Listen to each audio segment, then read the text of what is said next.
Hello, and welcome to another rousing episode of EncycloPETEia America. This is the third episode in this series, and this one is all about capitalism and the big three economic thinkers of our time.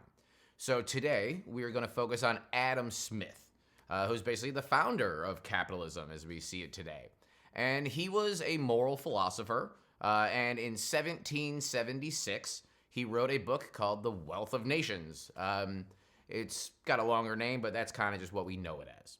So the reason he wrote Wealth of Nations was because as a moral philosopher, he was looking around and he was pondering why humans have lived in societies for millennia, but we're all still so miserably poor. His economics of the time and the way that his country worked was through mercantilism.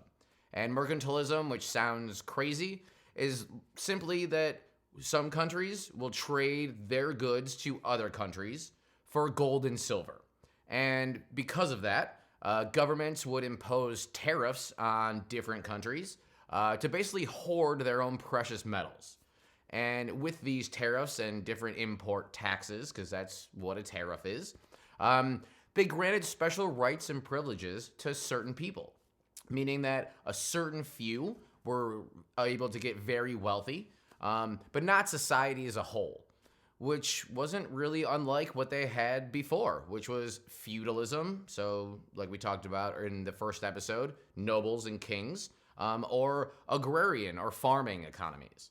Now, with this, Adam Smith gave us the classical view of capitalism, meaning there wasn't a thing that was called capitalism back then. And he was a moral philosopher. So there wasn't math, there weren't statistics, there weren't charts. So eventually, as the scientific revolution and the scientific method were taking place and really getting a grip on our society, we have neoclassical capitalism. And that's basically the same thing, but there's math thrown at it. Now, his main idea, his main support behind the idea of capitalism was that there was an invisible hand that guided the markets, meaning that demanders and suppliers, they met in a marketplace and they determined the prices.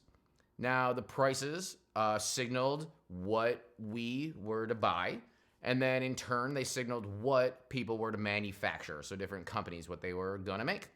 Basically, price gives people a reason to act.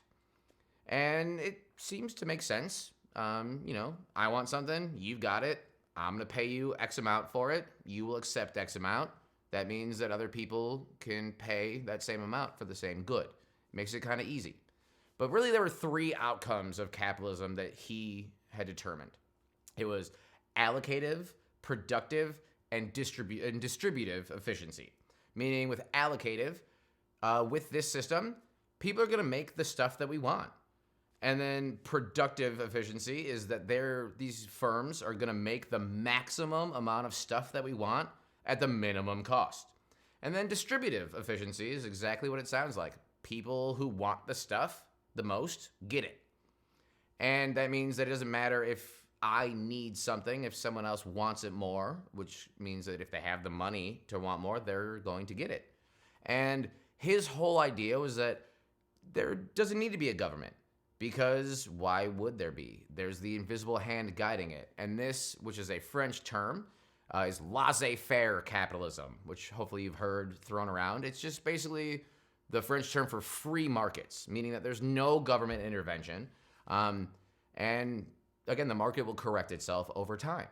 But government still had a role in Adam Smith's world. It was three roles. And that was to protect private property, to create infrastructure, and to ensure national security.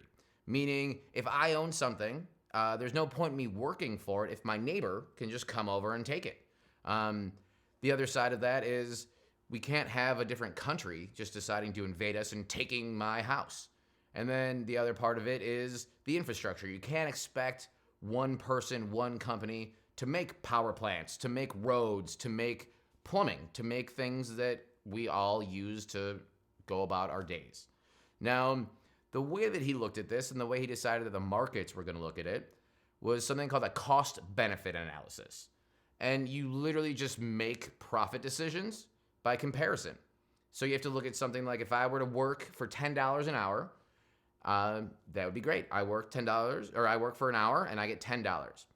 But if I have to work and then spend like $8 on a bus ride, and then I miss dinner, so I have to pay $4 for a meal, that wouldn't be worth it for me because I'm making 10 and I'm spending 12. I'm hoping it makes a little sense like that.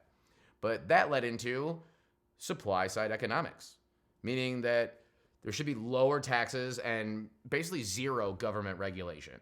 And supply side economics could also be coined as it could also be coined as Reaganomics because it really took place in the late 70s, early 80s.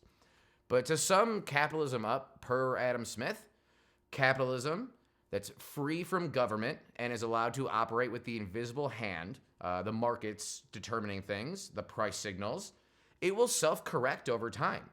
If people aren't buying something, then you need to sell something else. But the whole point of it was that government, no.